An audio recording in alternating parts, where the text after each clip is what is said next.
News Channel 5 Network, this is MorningLine with Nick Barris.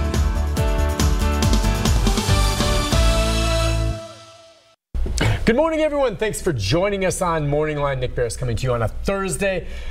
Good show on tap this morning for us, and I invite you to join in the conversation. As always, I think all of you have an opinion on this one way or the other, especially here in the state of Tennessee. A lot of people with strong opinions on the immigration issue. Now, we're going to get into that. Immigration and what's happening, what's of late. If you've been paying attention to the news, of course, you know the big controversy was, the latest anyway, the situation of separating parents from children when they come across the border. Now, late yesterday, I guess yesterday afternoon actually, President Trump signed an executive order reversing that action that he took and his administration took to say, starting now, we're not going to separate them. At least if we bring them in, we're going to hold them for the next 20 days. It's temporary, really. It brings to question what happens with the children already taken, and will they be reunited with their family? The bigger picture, what does this mean to the whole immigration issue? As Congress today is going to be voting on a couple of bills. One, looking at the possible funding mechanism again for a border wall, and two, looking at amnesty perhaps for the Dreamers. I think most people think that there is very little chance either one of those bills are going to pass today, but they're talking about it. We're going to get into all of that with a panel of guests. We're going to introduce one of them, and the other one's about to arrive. One is going to be Elliot Osment, who is a well-known local attorney representing many of these individuals who come across the border and are dealing with immigration issues, and also Representative John Ray Clements with us, Democrat here in the state of Tennessee. Morning. Nice to have you on. Thank you for having me. Elliot will be joining you in just a second here. Yeah, good.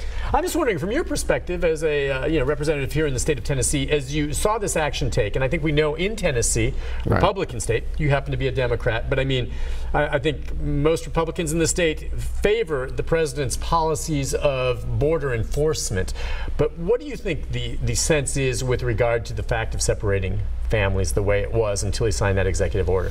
Well, an overwhelming majority of Tennesseans have a real issue with separating children from their parents. You know, father like myself and many others out there, we just can't fathom being separated from our children like that. And so I think an overwhelming number of Tennesseans oppose that policy. And yesterday, by entering that executive order, the president not only admitted that it was a policy of the administration in direct contrast to what his HHS secretary said, but there are a lot of unknowns at this time.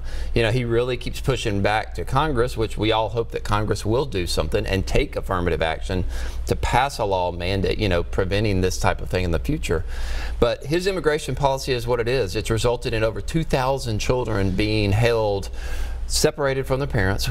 They're still that way today. Yeah, 2,300 plus, I think. So he didn't really address what happens with them, does he? Right, yeah, so we don't know what happens with them. There's also still the law that the children can't be held for more than 20 days, and that law will have to be changed. So even if they're not separated from their parents, there's going to come a time at that 20-day threshold where decisions are going to have to be made. So this executive order, while, I'm sure the heat finally got too much for him to bear politically or whatever caused him to do this, based on the reports, who knows, but it does not solve the problem. Right. There are still children out there separated from their parents. There's still the possibility that children will be separated from their parents. This is a real issue. This is a moral issue. This is an issue that should strike at the heart and, of every single American. This is not who we are as a people. It strikes and goes in direct contrast to the fundamentals of our country's ideals. Now, do you view it in a degree as a separate issue? I mean, I think most people, regardless of how you feel about the immigration and whether or not, there needs to be stricter controls there, don't like the idea of seeing children, whoever they are, wherever they come from, being separated from their parents. I mean, do you think it's possible to, address that issue of immigration? And I guess they had in the past. This isn't the first time they were taking parents in with children. Right. And not separate them. I mean, I think most people just don't like children being separated. I mean, even Melania Trump and Ivanka Trump both said they didn't like it, and they talked to their dad about it. So, and he went back on it. But it's still, there's the immigration issue that people are like, okay, don't separate the kids, but we still don't like them coming across illegally. Right. Well, as you know, we're a country of immigrants. I mean, every one of us is descended from an immigrant. And so there is a fair debate to be had about how strongly you prosecute, how you treat immigrants coming into this country, what you're going to allow them for, how many you're going to allow, visas and otherwise, working visas or otherwise. It's a wide-ranging issue, and there's a lot of ways to address the issue. Excuse me. So Of course, President Trump has taken a very heavy-handed approach to this.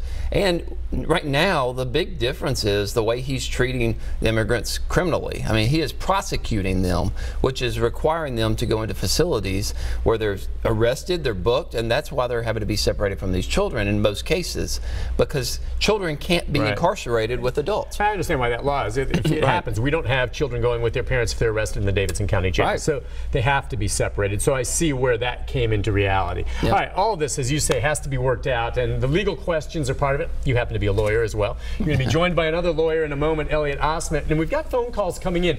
However you feel about the policy, where we go from here, how you balance it, we'd love to hear from you. 737-7587. We're going to take a quick break. We'll come back, be joined by our additional guests, and start taking your phone calls right after this.